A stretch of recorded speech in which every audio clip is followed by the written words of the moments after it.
What's good, y'all? Last offseason, when the Cavs traded for Donovan Mitchell, everyone thought, oh my god, that's a great trade for them in the future. It's going to be great for them in the future. They have such a young core. Down the road, they could maybe win a championship. Not many people predicted that Donovan Mitchell would come to this Cavs team and immediately put the impact that he has onto this team right here. And I think a big part of that is the big jump that he has made as a player. I think Donovan Mitchell took a very similar jump to what Jason Tatum took last season, from both of those guys being looked at as up-and-coming, promising young guys. They're really good right now, but just can't wait till they get to their prime and they're going to be running the league. Now these guys are officially at that upper echelon, that superstar level, that running the league. Once guys like LeBron, KD, Steph retire, I'm fully looking at these guys to, take on that next face of the league type of thing. Jason Tatum, Donovan Mitchell, guys like Ja, Luka, all those young guys that are superstars. I think Donovan Mitchell solidified himself in that upper echelon. So speaking of Donovan Mitchell's impact, I wanted to look by the numbers on how much this Cavs team improved with the addition of him. This season, the Cavs already eclipsed their win total from last season with still 8 games to be played. And then you look at the offensive rating, they went from 20th last season to top 10, 9th this season. Their defensive rating even went up from 7th to 1st. Of course, their net rating went from 13th to 1st, which is incredible. And then when you look at the field goal percentage too, on top of that, going from 9th to 5th, just a lot more efficient offense on this team. And majority of this is because of Donovan. Don't get me wrong, I know last season, towards the end, the Cavs started dealing with injuries, kind of derailed their season. They were looking like a playoff team, like they were definitely going to make it until losing in the play-in. So I know some of those numbers could be skewed a little bit, but still, the jump that you see from one season to the next is insane, especially when you look at the fact that this pretty much the same team. The only rotational piece from last season that they traded for Donovan Mitchell was Lauri Markkanen. Of course, now he had that breakout season with the Jazz. He wasn't playing like that when he was on the Cavs. So they pretty much have the same team, structured team. They just add Donovan Mitchell, and obviously you see those numbers skyrocket up. And they improved so much because of how good Donovan Mitchell is on the offensive side of the ball. You see he's averaging a career-high 27 points this season, along with 4 rebounds and 4.5 assists. The field goal percentage is also a career-high of 48, very efficient from the 3 at 38% on 9 attempts, with a steal and a half.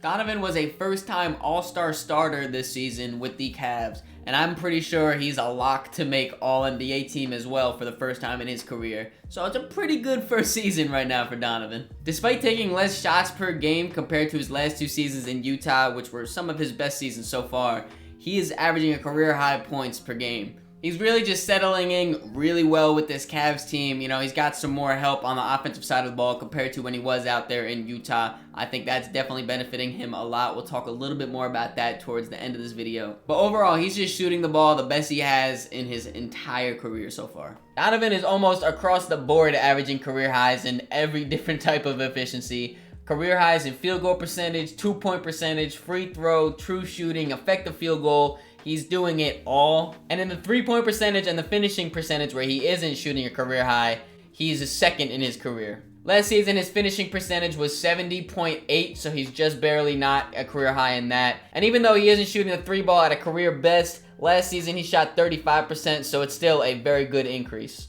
So after watching Donovan Mitchell play with the Cavs and combing through the stats and different things like that, I think there's 2 reasons why we see such a big boost in his efficiency this season. Reason number 1 is about 21% of his total shots are either dunks or layups. Those are the 2 easiest things in basketball, and he's shooting them at a higher volume. I've seen this before with 2 other guys that are shooting the ball incredibly this season, in Julius Randle and Jimmy Butler. I've broken that down in different videos like that. If you guys are interested, check out the channel right now. But both of those guys increase their volume of finishing. They're both fantastic finishers. And Donovan Mitchell is just like that, a fantastic finisher. So him attacking the rim more aggressively, dunking on people, hitting with the acrobatic lays. He can really finish with the best of them. So him doing that definitely helps his efficiency go up. And speaking of dunks and layups, 26% of Donovan Mitchell's 2-point shots are assisted by a teammate. That is the highest percentage of assisted baskets that Donovan Mitchell has ever had in his career. And a very, very large part of that is the benefit of playing next to one of the league's best facilitators and playmakers in Darius Garland. Darius having the ball is able to hit Donovan Mitchell on some cuts, get him going easily like that, just draw the attention of the defense on him,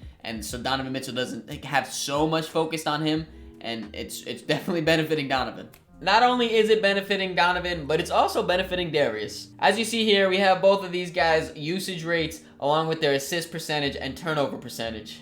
Neither Donovan or Darius has played with a dynamic guard as well as the other one, so these two pairing together is making life so much easier for both of them. Looking at Donovan, his usage percentage and assist percentage are both down from when he was with Utah. He just doesn't have as much responsibility as he did in Utah, so because of that, his turnover percentage is the lowest he has ever had in his career.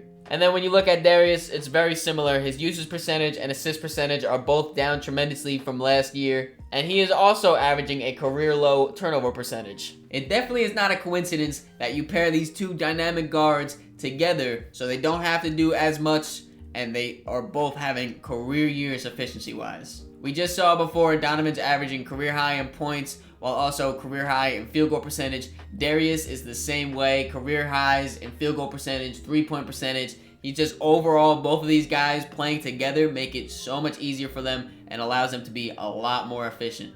And if you guys have watched my videos before, you know I love advanced stats. So since we're talking about some advanced stats, let's just keep going and talk about some more. When it comes to advanced stats, Donovan is having a career season in a lot of different categories. You can see he's really impacting the ball offensively. Of course, that's what he is definitely known for. But even when you look at the defensive box plus minus, that's a career high. His defensive win shares are up from the last few seasons. Overall, Donovan has just been killing the game this season. We spent a lot of this video talking about Donovan's offense, which of course, it's going to be a lot of the talk around Donovan. That's his by far strength. But I do think he is an underrated defender. Despite being an undersized 6'1" shooting guard his entire career, he has been on a top defense in the league. Now you might say that's because he was playing with Rudy Gobert in Utah and now he's playing with Jarrett Allen and Evan Mobley, and that's why it's so good on the defensive side. But that's where I think he becomes underrated, because do not get it twisted, in those defensive schemes, if you have a top 10 defense, you have to be a smart defensive player, a good team defender at least. If you're not good one-on-one, you at bare minimum have to be a good team defender. And Donovan Mitchell is super athletic, as we know. He's got great lateral quickness, fast feet, fast hands. If he's locked in, he can definitely lock up. Like I said, he is undersized at the shooting guard position though, and it doesn't help that his backcourt mate is also undersized at the point guard position. So obviously you're going to have some disadvantages having that small of a backcourt. But despite of that, the Cavs have had a #1 defense pretty much the entire season this year, and a big part of that is because you don't have to hide Donovan. He's not like Trae Young where you have to stick him on the corner, the worst guy. He can defend every once in a while. Hope you guys enjoyed this video. If you did, make sure you leave it a like, subscribe so you don't miss the next one. In the description, there'll be links to all my social medias, so make sure you follow me on all those to keep up to date with me. Catch ya out.